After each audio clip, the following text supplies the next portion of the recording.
This channel does not promote any violent, harmful, or illegal activities. All content provided by this channel is meant for an educational purpose only. নমস্কার, টিভি9 বাংলায় আপনাদের স্বাগত জানাই। আমি শুভজিৎ রয়েছি আপনাদের সঙ্গে।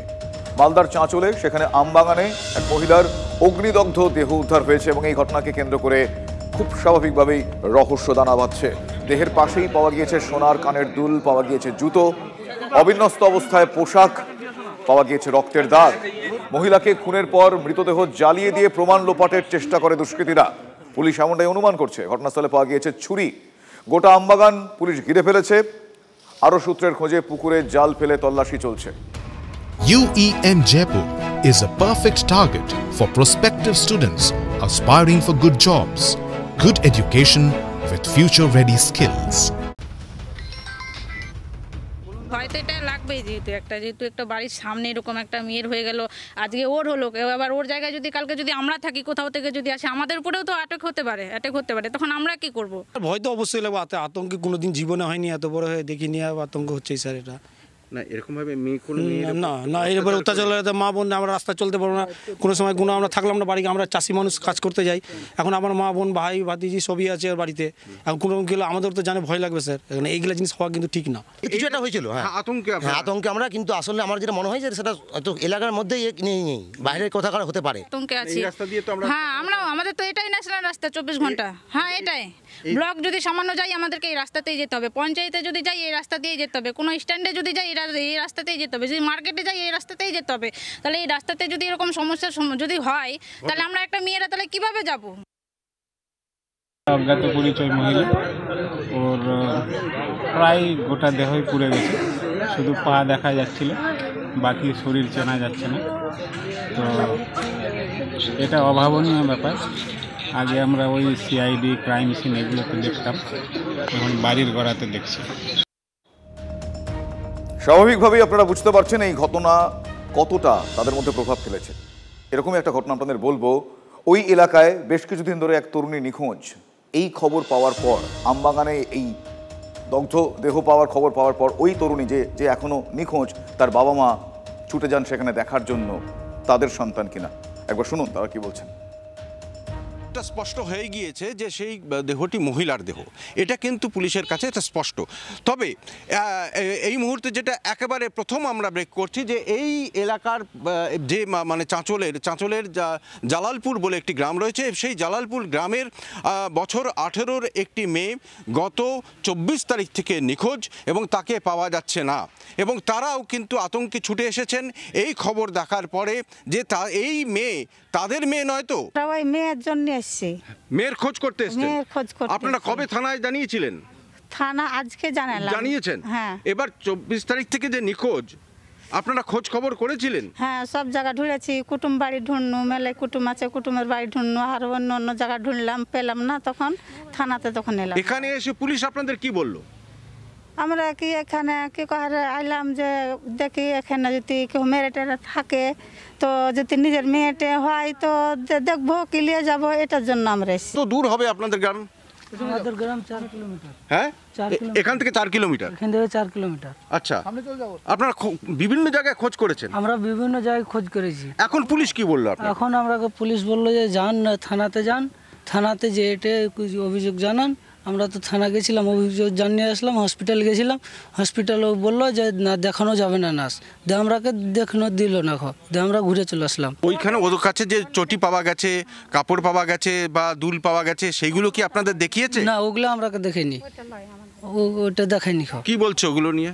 ওগুলো বলছে যে এখন পরে হবে, পরে এখন যাবে মালদা থেকে আসবে, এসে তখন দেখানো যাবে। তো তার মানে ওনারা নিজের মেয়ের খোঁজে ঘটনাস্থলে চলে আসছেন। গত 24 তারিখ থেকে সেই মেয়ে নিখোঁজ রয়েছে, বছর 18-র মেয়ে, এবং তার পাশের গ্রামেই এই ঘটনা 24 তারিখে হয়েছে। এবং আজকে আবার সেই মালতীপুর এবং জালালপুরের মধ্যে মাত্র দূরত্ব হচ্ছে 4 কিলোমিটার। এই 4 কিলোমিটারের মধ্যে সেখানে বাগানে আরও একটা অগ্নিদগ্ধ অবস্থায় দেহ মিলল। এমএলএ হোস্টেল থেকে ধৃত 3 জনকে জেরা করে পর নতুন তথ্য সামনে আসছে। শুধু কাটোয়া, কানলা, পাঁশকুড়ার পুরপ্রধানকেই নয়, আরো বেশ কয়েকজন পুরপ্রধানকে ফোন করেন ধৃতরা। কারা কারা, কি কথা হয়েছে জানতে ফোনের কল ডেটা রেকর্ড খতিয়ে দেখছে পুলিশ। নজর রয়েছে হোয়াটসঅ্যাপ চ্যাটেও। পুরো চেয়ারম্যানের পদে থাকতে হলে দিতে হবে লাখ লাখ টাকা। অভিষেক বন্দ্যোপাধ্যায়ের অফিসের নাম করে টাকা চেয়ে পুরপ্রধানদের ফোন করে জালে এই 3 ব্যক্তি। কারো থেকে 20 লক্ষ, কারো থেকে 5 লক্ষ চাওয়া হয়। 3 জনকেই গ্রেফতার করা হয়েছে এমএলএ হোস্টেল থেকে। পুলিশ সূত্রে খবর পাওয়া গিয়েছে যে উত্তরবঙ্গের বিজেপি বিধায়ক নিখিল রঞ্জন দের রেফারেন্সে এমএলএ হোস্টেলে রুম বুক করা হয়। এমএলএ হোস্টেলের সুপারের থেকে রেফারেন্স লেটার সহ বেশ কিছু নথি চাইল শেক্সপিয়ার সরণি থানার পুলিশ। টোটাল স্যার আমাকে বলেছে পুরো বোর্ডটা আপনার করে দেবেন, মোটামুটি 20 লাগবে, বুঝতে পেরেছেন? আচ্ছা 20 লাখ আপনি, হ্যাঁ 20 লাগবে। আর আমি বলেছি স্যার আমার এলাকার ছেলে, আমি বলি যে 20 নয়, বলছি ঠিক আছে আপনি কালকে আপনার সাথে আমি কথা বলি, ঠিক আছে? আপনি লাগবে 3 টাকা কালকে অ্যাডভান্স হিসাবে নিয়ে আসেন, ঠিক আছে? আপনাকে আমি একটা রিসিভ করে দেবো। আমার নাম হচ্ছে আসিফ, ঠিক আছে? হ্যাঁ মানে আমাকে ডাকে আসিফ বলে, নাম হচ্ছে জুনায়েদ চৌধুরী, ভালো হচ্ছে আসিফ, ঠিক আছে? আপনি আসেন, আপনি এসে আপনাকে একটা রিসিভ করে দেবো, ঠিক আছে? আমার অ্যাড্রেস ফ্যাড্রেস সব লিখে দেবো, কোনো চাপ নেই। আর বাকিটা আপনি আমাকে অ্যাকাউন্টে দিয়ে দেবেন, ঠিক আছে? যখন পেমেন্ট হয়ে যাবে প্রতীক জৈন স্যার এবং অভিষেক ব্যানার্জির সাথে দুজনের সাথে দেখা করিয়ে দেওয়া। কথা প্রসঙ্গে উনি বললেন যে আপনি কখনো কামারহাটি এসছেন, আপনি চলে আসুন একদিন। আমি সঙ্গে সঙ্গে প্রত্যুত্তর করি কবে যাবো বলুন। 25শে ডিসেম্বর সব বন্ধ, তা কালকে আর কি করেছি। তবে কালকে চলে আসুন না, আসুন আপনার সঙ্গে লাঞ্চ টেবিলে আপনার সঙ্গে কথা বলবো, এমএলএ হোস্টেলে কথা হবে। কিন্তু আপনার সঙ্গে কিছু টিপস নিয়ে আসবেন। তা আমি জিজ্ঞাসা করি টিপস বলতে আপনি ভালো করে খুলে বলুন কি টিপস। না 1 হাত নিয়ে আসবেন। 1 হাত বলতে বুঝি আপনি কি একদিনই বোঝেন না? টিপস 1 হাত বুঝতে পারছেন না? 5 লাখ, ঠিক এই কথাই বলে। আমি আমাদের যে সুপারিনটেন্ডেন্ট রয়েছেন আমাদের এমএলএ হোস্টেলে, তার কাছে আমি এনকোয়ারি করে রিপোর্ট দিতে বলেছি। অ্যাট দ্য সেম টাইম আমি পুলিশের আধিকারিকদের কাছেও জানতে চাইব কী ওর ইনভলভমেন্ট রয়েছে, এবং ওকে যে ঘর দেওয়া হয়েছিল একজন বিজেপির বিধায়কের রেকমেন্ডেশনে ঘরটা দেওয়া হয়েছিল বলে আমাদের অফিসিয়াল রেকর্ড থেকে এমএলএ হোস্টেল থেকে জানিয়েছে। এবং যাকে ঘর দেওয়া হয়েছিল তার নাম, তার আধার কার্ড নাম্বার সব রেকর্ড করা রয়েছে। আমাদের সিকিউরিটির দিক থেকে আমাদের যতদূর নেবার সব আমরা নিই, কিন্তু এটা তো আমাদের জানা থাকে না যে কোন কার রেফারেন্সে কেউ ওখানে ভেতরে ঢুকছেন। আমরা চাই না এভাবে মানুষকে বিব্রত করতে, কিন্তু কেউ যদি অসৎ উদ্দেশ্য নিয়ে ঢুকে থাকে তার এগেনস্টে আইনানুগ যা ব্যবস্থা নেয় আর আমরা নেব। এই এমএলএ হোস্টেল থেকে গ্রেফতার হওয়া 3 জনের মধ্যে জুনেদুল হক চৌধুরীর বাড়ি জানা যাচ্ছে পুরসুরার ধাপধাড়া গ্রামে। সেখানে পৌঁছে গিয়েছিল টিভি9 বাংলা। জুনেদুল পুরসুরার বাসিন্দা হলো, পরিবার থাকে কলকাতায়, মাঝে মধ্যে আসে গ্রামের বাড়িতে। ঝাঁ চকচকে বাড়ি সে দেখা গিয়েছে, সে ছবি আপনারা দেখছেন।